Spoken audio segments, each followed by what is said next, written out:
Hi, I'm Terry Murphy with Realty Times, and I'm here with Realty Times Women in Business, Women in Real Estate, and my favorite segment, In the Men's Room with Murph. And I have one of my favorite men, and his name is Jim Knowlton, and Jim is the Director of Coaching and he's a master coach with Workman Success. Let me tell you a little bit about Jim. Jim, say hi first. Hey, how are you? Well, you're up in Hopkinton. Hopkinton, New Hampshire, just a few minutes outside the capital of New Hampshire, Concord. I know, and do you guys still have snow? It snowed last week here, but no, we don't have any. And it was supposed to snow yesterday, but it didn't. But yes, we are still in the spring, summer breakout here. Well, the good news is that no matter where you are, of course, we have the magic of live connection here with him on Zoom. And you've had literally 3 decades of real estate experience, which is 15 years of coaching, which is really a pretty long time when you think about that. Yep. You're one of the top agents in the country, one of the most popular coaches ever, because you say it how it is. And in addition to that, you've owned and managed several real estate franchises, earned numerous awards. Just a couple was founders of the Top 100 Mastermind Group. That had to be fun. Yep. Top 25 RE/MAX agents in New England. Yep. Top 1% of realtors in America. Yep.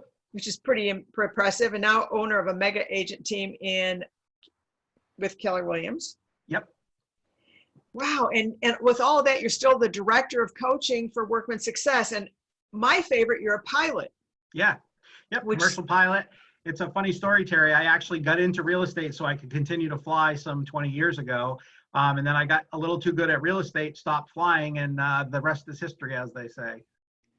Well, but that's interesting because having some experience with a pilot, I understand that there are multiple things that have to be monitored at all times. And the reason I wanted you in the men's room is not just because you happen to be a male person, but because you were actually raised by all women, and Correct. Then you had girls. So yes. You're perfect. You've understood how to collaborate with women. And of course, if you don't know this, Deborah Knowlton, who is his wife, is one of the most amazing women I've ever met. I love her deeply, and more than you do, I'm sure. But the reason we've asked you on this is because one of the amazing, most productive and effective things that you have done, Jim, and I've learned from you, is how best practices, no matter what's going on, are the key to continued profitability, productivity, and surviving in a market that's, as we know now, changing every second. And you literally helped put that together in the structure of helping other people with their businesses. Tell us a little bit about how that started. Was it your pilot training? Was it the background training that you had with fixed pricing? Yeah, so I actually started when I was 14 years old selling boats. And I was a 14-year-old kid, and I worked at a place, and at the time interest rates were 17, 18%. And the company that we sold for, boats back then were even $17,000, $18,000. So we're talking big numbers. And I worked for a one price place, which meant the price of the unit was the price, and all I could do was sell service or quality or something like that. So when I came to real estate, what I learned is that it didn't really matter what the price was. It mattered that we, of course, could work within that price, and then we could explain the value if that was the case. When I joined Keller Williams many years ago, I ended up being the #1 agent in my state for a couple of years, and part of that got me on a lot of panels as I spoke around New England. And they used to ask you questions like, what do you do differently, or that kind of stuff. And I used to always say the same thing. And as I think of it now, it's kind of basic, but I used to say, I do the basics at a high level, which is whenever I do something, I put the most number of pictures, I put a contact number that really works. I answer my phone and email every day. I basically do the things that I had to do when I had a real job. And because of that, I build a lot of opportunity. Well, I met Verl Workman maybe 20 some odd years ago. I was actually started in group coaching with a lady by the name of Terry Murphy, who was a big part of that. And I did a thing called the new client assessment that we did back then. And I can remember sitting in, I was building the house I'm in now, and I was sitting in this little cottage I had bought, and my kids went away for the day. And I spent 3 or 4 hours, and I built this business plan that took me through the recession, and I became a really big bank agent. I did, on average, a couple hundred units a year. And what I realized was that document, that business plan that I did as part of group coaching, basically set my mindset for where I was going to go. And I never really didn't know I couldn't do a couple hundred units a year. So I just did it and figured it out as I went. And as we fast forward back to when Verl offered me the position of director of coaching, as we started to go through the programs that we were going to pull out of the old company that he worked with, and what we were going to do, it was all about building the basics in a systematized way that allowed us to do something for about 3 or 4 hours a day, which is our purposeful time, and then spend the other 5 or 6 hours doing the noise. Okay. And, we can talk about those specifically, but, what we really like to talk about is if you spend about 3 hours a day being purposeful in your life, I don't think it matters if you're a real estate agent or a car salesman or whatever. If we're purposeful for 3 hours, we tend to be able to have some pretty amazing results on the other side. That really goes back to focusing and being intentional. And we have some tools that we've used that we get resistance from anybody, any entrepreneur, any of the companies that I've worked with or consulted with. They push back on really introspecting and monitoring and measuring what they do in a day. We call it daily success habits. But what's been your experience with that? Because you and I both know nobody wants to be accountable. They think you're trying to be some kind of a hall monitor. But in the end, what are the real gifts with following what you do, even for a short period of time, to help you be more productive and have more life, right, than work? Yeah, I'm going to go back again to my commercial pilot days. So I used to work as a charter pilot, and that might involve 6 or 8 legs in a day. We might take business people from here to Islip, then over to Buffalo, then we might go down to White Plains, and but what we have is we have a list of what's called a checklist that we use every day, and we use it on every flight at every stage. So I'm going to say the same thing 6 or 8 times a day to make sure I'm doing the right things. Because if I don't, I'm going to do things like forget to turn something off or forget to turn something on. And that could be pretty bad in that environment. With daily habits, okay, what they do is they give us the standards for a measurable outcome by doing the same thing the same way every day, just like an aircraft checklist does. In my case, again, I'll go back to this 3 hours, Terry. I believe that we should spend an hour a day on our top 50, the most important people to our business. We should spend an hour a day on what we call our ABCs, which are the people who've expressed the need to buy or sell. And then we're going to spend an hour a day on the topic you said, which was daily success habits. It is a schedule of points for new outbound contacts. So basically, we're feeding the people that know, like, and trust us. We're feeding the people that have an interest, and then we're looking to find the new people. So that's going to be the 3 that I'm going to try to be purposeful with every day. And the reason that is so purposeful is because we have I call it a shock collar business. I mean, we're highly, reactive versus responsive. And people say, I don't have any time. But then when you really get granular and you look at what they're doing every day, you see that they're really doing busy work, which of course is exhausting and it's somewhat fulfilling, but it doesn't pay the bills. And so we're trying to get into those habits that create consistent income and consistent funnel filling. Would you agree? Yeah, entrepreneurs want to do things, okay? So they give the same value to getting an estimate for a leaky pipe as they do to talking to a new client. But really, the new client is 100 times more valuable because this person would have waited. So yeah, entrepreneurs or business people in general want to check things off. And what we want to say is things are not of equal value. Tell me, as a master coach and someone who's obviously, flight checklists are critical. I know that. When you can follow that, do you feel like you're being restricted, or does it free you up? Yeah, the best story I can tell there, Terry, is I spent the first 15 years of my career, again, a team of 6 or 8 people, a couple admins doing 250 transactions a year. And I literally came to work every day at 8:30 and I left every day at 4. And when I left, I would leave my phone in my truck. And as I said, I've known Verl and worked with him for 20 years. It used to drive him insane that he could not get a hold of me after 4 o'clock until 8:30 the next day.